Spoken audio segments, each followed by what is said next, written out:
Welcome to the 8-Bit Cat Show, a place where friends geek out over the nerdy things we love, sometimes with cats. Bailey's hiding behind us. I'm still Stephanie Katz, and with us, Zach. Hola. Peter. Hi. And Tom. Pine oil in Spanish is penis oil. All right, on that note, so... Sounded like he said pine sol. That's what it is. Pine sol and penis oil. we got a couple announcements on the PlayStation 5 front.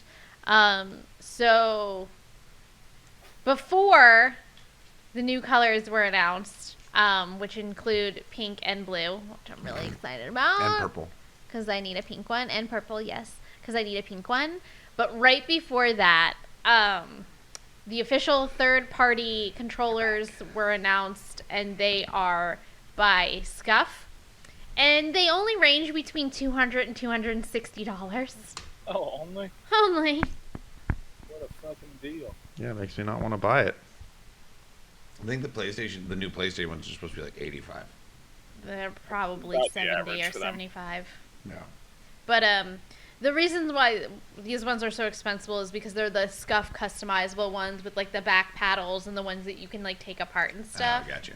Yeah, so they'll give you a million extra features, but they'll break in a week. Right, Never 'cause used I was any of about them. to. I was about to say, as I recall, we used to get a lot of returns on those. Because the more features you add, the flimsier they were. They broke really fucking easily. I will say the new colors look really great. Yeah, well, the ones with the new Excuse me. the actual Shogun official, bullshit. the official new No, it colors. wasn't. Well, you've got the Scuff controllers that are coming out, and then you have like the new actual licensed PS5 ones by Sony. January 22nd. That are new colors, and I want a pink one. You can pre-order now. Yeah. I like the red ones. The red one looks good. As long as you don't make it... The red one's been out. Well, yeah. But like I said, I like the red one.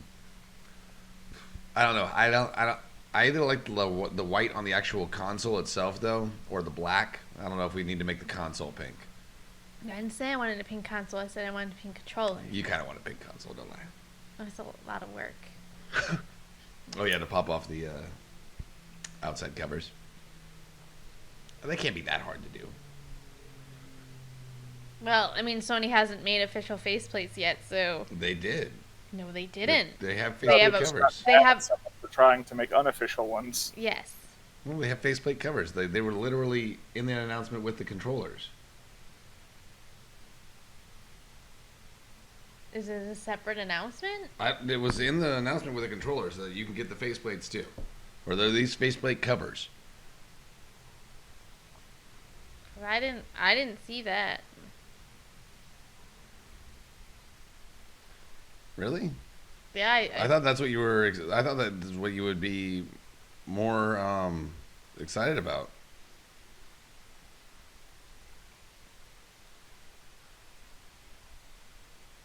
Anyways. $50 faceplate covers for the PlayStation 5, in all the same colors as the controllers. Thank you, Peter. Well, okay then. And they'll go on sale January 21st. Well, there you go. Mostly because they know that there's a market for it because they sued the person that was trying to do it in the third party person. They haven't sued anyone. They just have a patent so that they can sue people. So the Game Awards happened, 2021 Game Awards. Jeff Keighley hosts as usual. So I kind of want to start it with some of my favorite random highlights. The first one was Pete Hines came on and they did a commercial. Basically, the ZeniMax family of developers like Bethesda and everything, they're hiring. So they made a whole like, hey, we're hiring commercial. It had like all these really stupid fake little animals. And he goes, please come work for us. We're running out of places to port Skyrim. And I fucking lost my mind. It was the funniest shit I'd ever seen. They make a new game.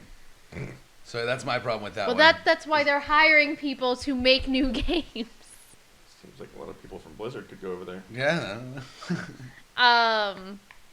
The other, so then they did a whole, they had, because they had a bunch of musical performances, and they had the Game And the Awards. video game awards. Yeah. Okay. And they had the Game Awards Orchestra play the score from Horizon, since, you know, the new Horizon game is set to come out in a couple months. And oh my god, they had this flute player, and he was just going fucking ham, like right in front, and it was again, funniest shit. I was like, I've never seen a more excited flute player than this dude.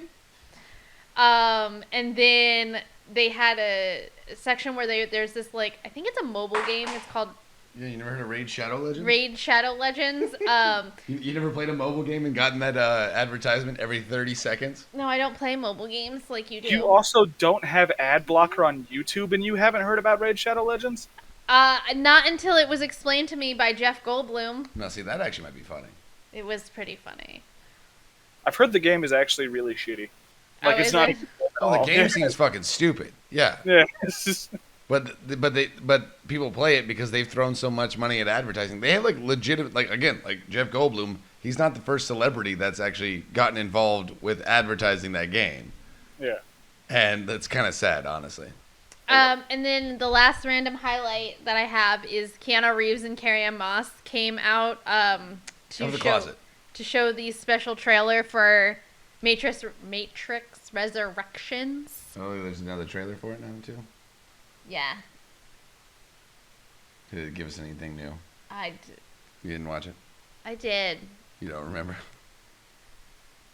I don't. Wow.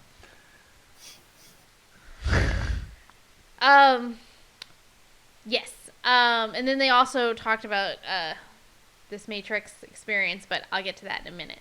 So, winners from the weekend. So the winner for Games for Impact was Life is Strange: True Colors. Awesome. That's a great game. Best esports athlete went to Simple. I don't know what that means.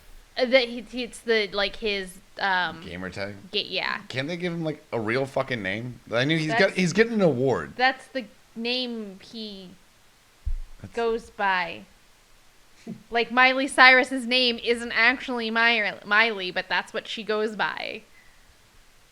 So when she wins awards, they're like, oh, Miley Cyrus. I think it's... Anyway, best esports team went to Nodus Veneer. Don't they already have competitions to do that? Do they really need an award for it? I don't know. I don't know. I'm just saying. Best esports coach, Kakoma.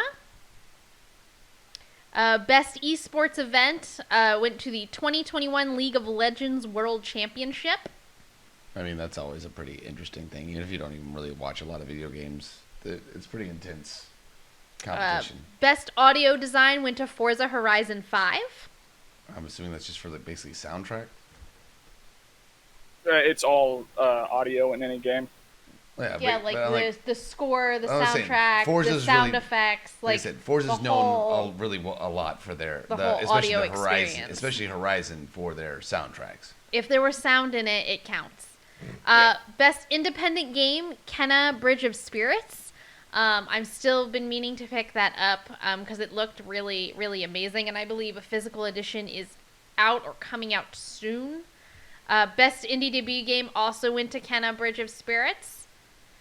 Best performance went to Maggie Robinson as Lady D from Resident Evil Village. Is that the giant Yeah. vampire lady? Which really, I'm not gonna lie, I was really pissed off because that beat Giancarlo Esposito. Because nobody fucking played Far Cry 6. Shut your whore mouth! Nobody did. It just his didn't do very defense. well. He's not wrong.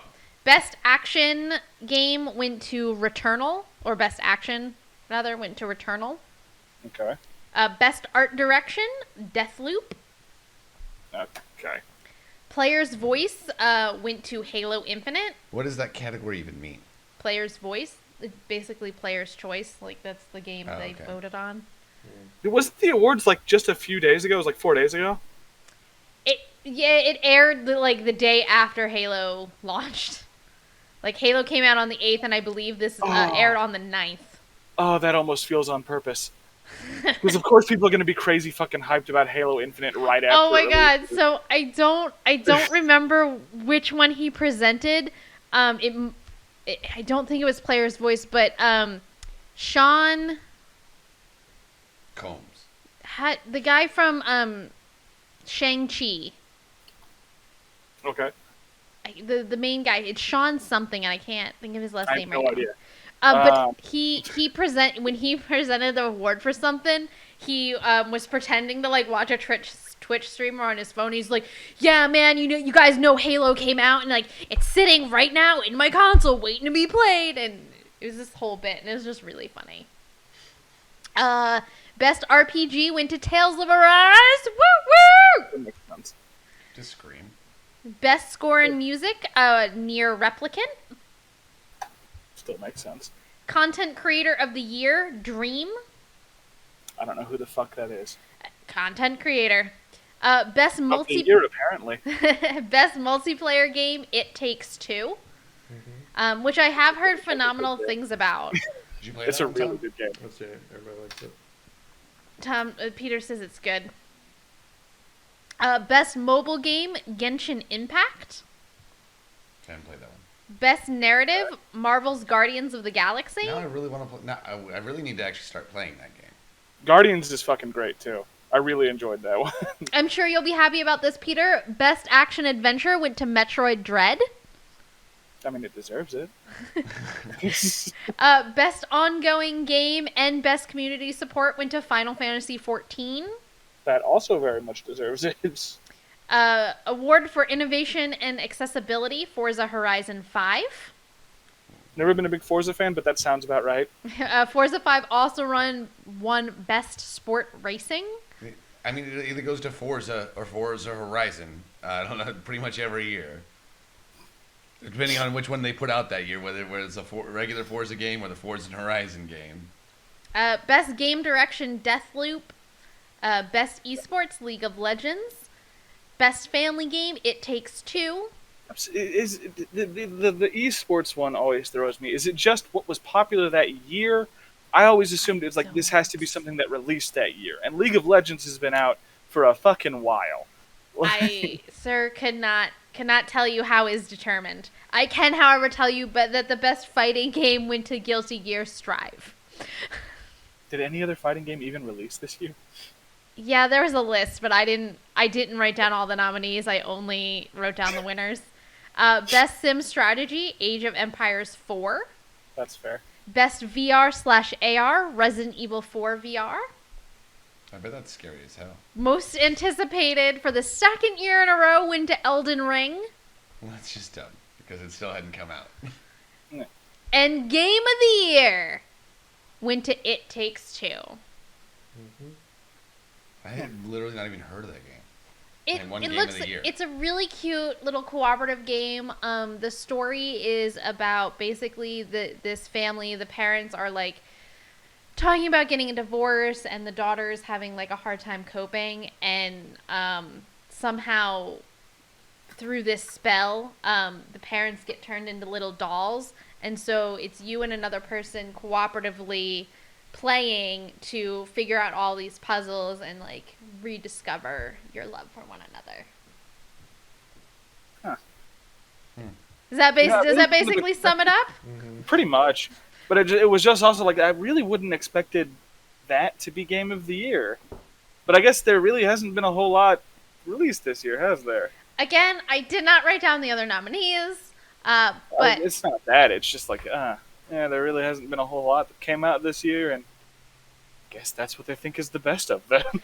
I want to say Ratchet and Clank Rift Apart was on there. Psychonauts 2 was on there. But I don't really... Those are the only two that I'm remembering off the top of my head. So then, of course, with the Game Awards, we got a bunch of trailers. I just picked out some highlights that I've been excited about, that we got some more information about, or some brand new announcements. So starting with Tunic, this is a cute little game that was announced at E3, and we got a date, which will be March 16th. You play as this little fox, and it's basically like a puzzle solver with not super simple animations, but the kind of like watercolor, more dyed down, not super intense animations, and just look really cute. And then I don't know if either of you, Peter, you may have, because I know he hasn't really been on the internet, but did you see Star Wars Eclipse? Yeah, I saw that weird ass trailer. It's developed by Quantic Dream. It's in early development, and it's taking place during the High Republic era. And it kind of looks like it's going to be an open world Star Wars. It's really, we have no means of saying at all what this game is going to be, as it was just a loose bit of clips put together. Could have nothing to do with the actual gameplay. I don't know, I kind of get the feeling that it's going to be open worldy, though. Everybody's trying to go open world. It's true. Yeah. And then we got an announcement from WB Games that they're working on a Wonder Woman game. Yep. Because that's the thing now. Everyone gets their superhero game. To be fair, Wonder Woman probably deserves a superhero game. I'm not saying it doesn't. I'm just saying that is the current hype train we are on. Honestly, if anybody does, it's probably Wonder Woman. Though I do hope they make it like Golden Age Wonder Woman. I want to be able to fly around in her invisible jet for at least part of the game. That'd be amazing. Based on the little bit that they showed us, it looks like it's kind of based on Gal Gadot. And I believe it said something about she's going to have to go back to Themyscira to save something. It doesn't mean she wouldn't have to fly her invisible jet there. I don't think she's gonna. And then we got the hype video for her Horizon Forbidden West that I put in here just because I've been excited for that game. Yeah, looks like forever. That was the one that had the most generic trailer ever, correct? What? That they made fun of they made fun of actually releasing the most generic trailer ever. Basically. No, that was the D&D fucking Borderlands game, wasn't it? No, that was Outer Worlds. No, it was Outer Worlds too, yeah. Sorry, Outer Worlds. And then we're getting a new Sonic game, which open world question mark? Does Sonic really work in an open world? I don't Never done it know. before. But the trailer, like the trailer looked very open worldy, and so I'm very interested. That's not set to come out until holiday next year, so I imagine between now and then we'll probably get a couple more trailers and get some more definition. But open world question mark? But again, I don't think Sonic would work in an open world. The whole point of Sonic is that he goes around the little loops real fast. I mean, they've tried a couple different things with Sonic. I don't see why it wouldn't work. I never really even liked Sonic in 3D. Honestly, it's not as good as the side-scroller Sonics. Well, you don't have to play it. And then we got a time frame for that cute little game that Peter and I were talking about at the last round of game announcements. Chia? Oh, got it. So spring 2022. Still looks cute, and we got a little more look at the different shit she can possess, which is pretty much everything. And then we got a gameplay trailer for Suicide Squad Kill the Justice League and a time frame of sometime next year. So that looks pretty good. It looks like that was good to see. I was really worried that was just going to be an Arkham clone, but it looks pretty radically different from any Arkham game. Yeah, and it looks like you might actually get to switch between the 4 villains in your party type of thing.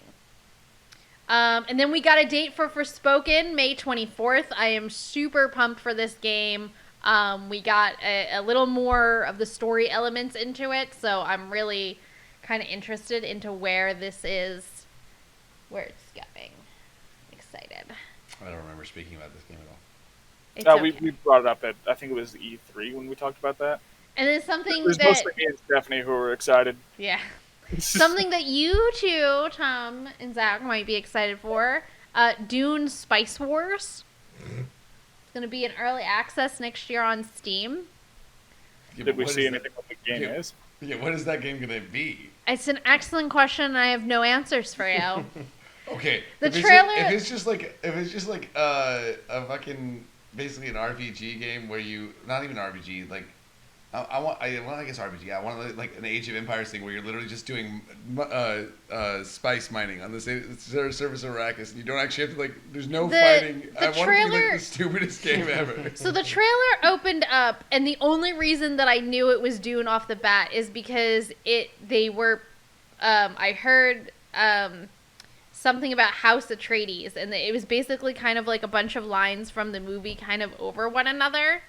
And then it was saying how like forge your whatever, and so I guess you're like fighting for the spice on. No, it definitely sounds like you're just gonna be a Arrakis. spice miner.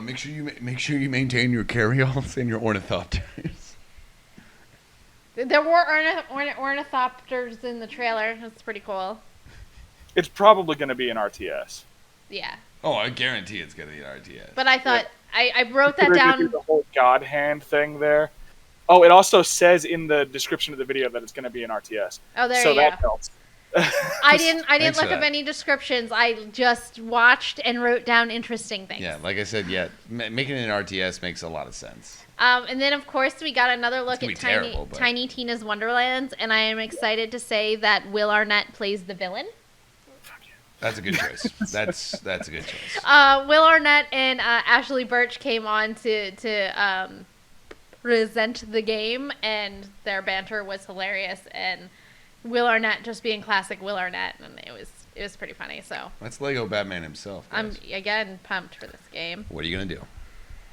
And then we got another look and a time frame release for that game that I was telling you about, Steel Rising, about the androids during the French Revolution.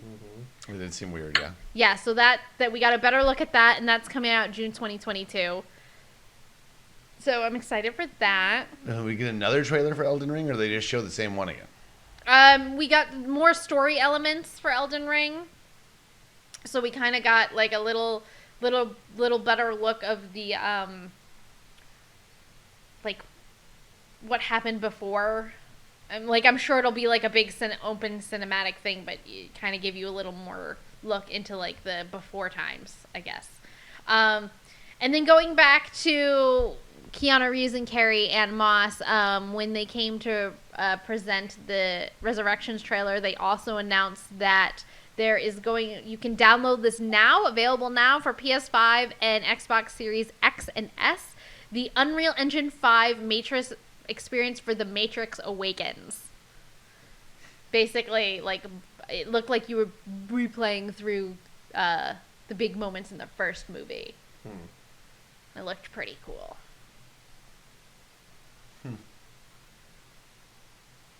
Like you actually play? Yeah, Oh, okay. I think. I'm pretty sure. Interesting. Oh. I don't know how interesting looks that is, cool. but interesting.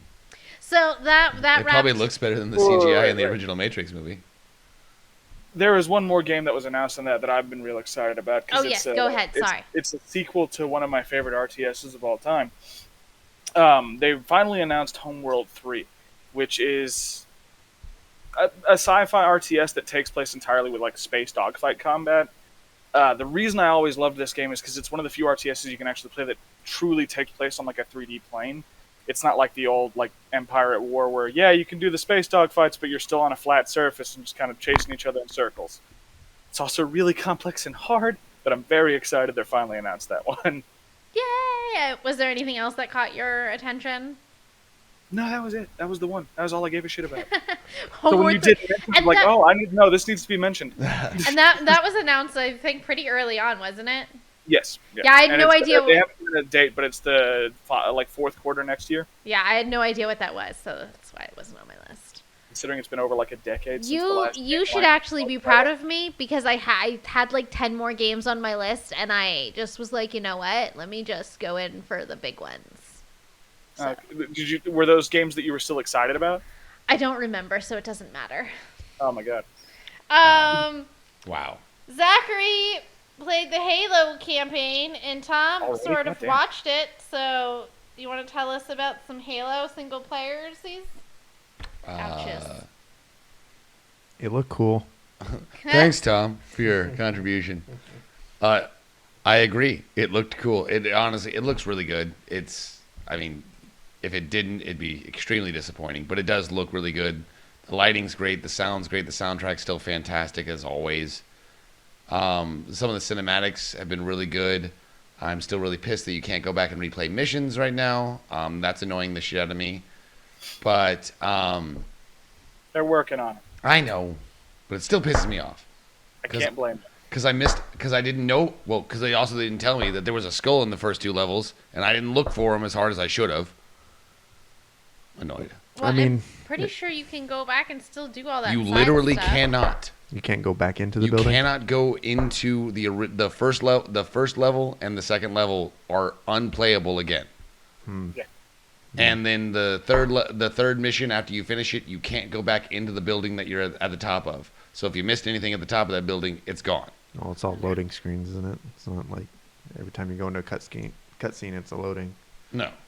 So No, like everything is like honestly, everything is pretty. Like the open world itself is really great because there isn't anything like even if you like fast travel throughout the world, the pickup time is super quick. no, But- I mean like from the standpoint of the building itself, like every time you move through a door or something, you have like a floor, but I'm pretty sure within the cutscene itself, you may be going Yeah. through a video, but Generally. it's loading a new. Generally, yes. Yeah, so you can't go back into that floor. No, yeah, like the first level is on a space is on a I guess banished spaceship Oh yeah, that then you get back. that on you it. then blow up and crash. So even if you could get to it in the open world, which you can't, it would be gone anyway, so it doesn't matter. Good luck. And then the second part is like you're at the bottom of the foreigner installation. That's also blowing up as you're actively running through it. So unless you literally start at the beginning of that episode of that mission, there's no way to redo it. So that's the only really frustrating part. I've already spent way too much time doing all the collectibles and stuff like that because I do enjoy that kind of stuff in a game. That's why Skyrim was the bane of my existence because I wanted to find all of the collectibles. At least on the Halo maps, when you unlock forward operating bases, they do at least show you where some of the things are. So you're not just guessing wildly on a lot of it. On a lot of it, you are just kind of guessing wildly, and I don't know how people have gotten. Everybody's already putting videos out about, oh, this is where all the collectibles are. This is how you immediately do it. And I'm like, how the fuck are you this good at this? Also, how have you already? It did come out last Wednesday. Yeah, but still, how have you also already put this much fucking time into it that you found all of the collectibles? A lot of They people took a bunch take of off. time off from work and just went for it. Exactly. And I wish I could do that because I would have totally done it. I've been thoroughly enjoying it so far. I think I'm on like technically mission 7. I just got to the conservatory. Actually, I just got through the conservatory. So things are getting. I got to the spire. So if you're playing along with Halo, I'm on the spire, and it seems quite interesting so far. I had a feeling something like that would happen when they were going with a more open world element, because they just don't seem to be all that familiar with it. So they put collectibles in areas that you get locked out of very quickly. It's never great. Yeah, I do have one skull though. I did get one skull Good job. Nice. that I don't think I'm supposed to have yet, but I upgraded my grappling hook to its fullest extent early. Yeah. So I climbed up to the top of this tower thing that I don't think you're supposed to be able to get up to the top of until you have one of the little flying machines. So I did get the I would have been your daddy skill, which is the best skill anyway. That's the only one that matters. It Very makes them good, say very more good. fucked up shit Oh. because it's from the first Halo. It's Yeah. Sarge goes, I would have been your daddy, but the dog beat me over the fence. No. Well, I'm glad it's good. No, honestly, it's been really. The gameplay is actually really great on it. The best thing in the whole fucking game is that grappling hook. You can do so. It's very versatile. You can do so much fun shit with it. The warthogs still drive like warthogs. The only thing I'm upset about it is that it being an open world. There's a lot of stuff, a lot of areas where there's not just enough open space. Like you can't really get going on like a warthog and go around and stuff like that. And like half the stuff like to get a collectible or go up to the top of stuff, like yeah, there is a road, but like it's barely there, and so you're like climbing up over rocks and doing stupid shit. So I keep rolling over and killing my Marines. And they keep making fun of my driving. Way to go.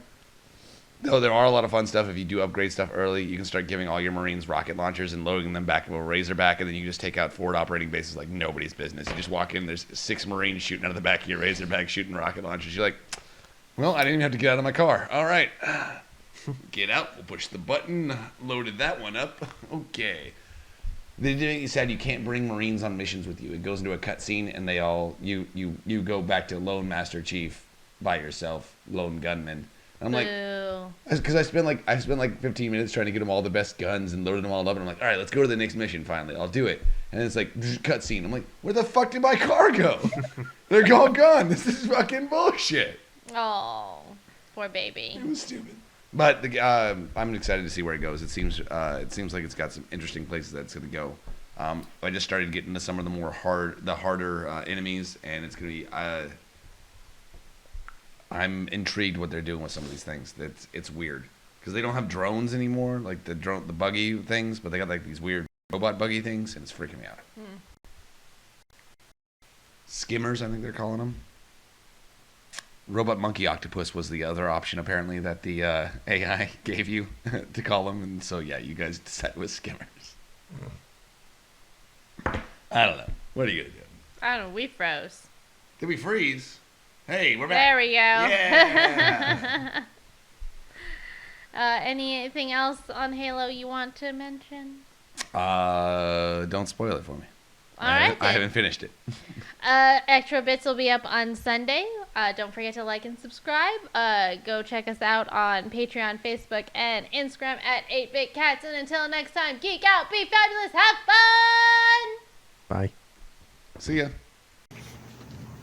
Are you getting stir crazy at home? Does this look like you on a daily basis? Patiently waiting to catch your laser? How about you watch us on YouTube at 8BitCats? Because we'll take away your boredom, and you won't be like this cat, patiently waiting. Get it, Patches. Get it.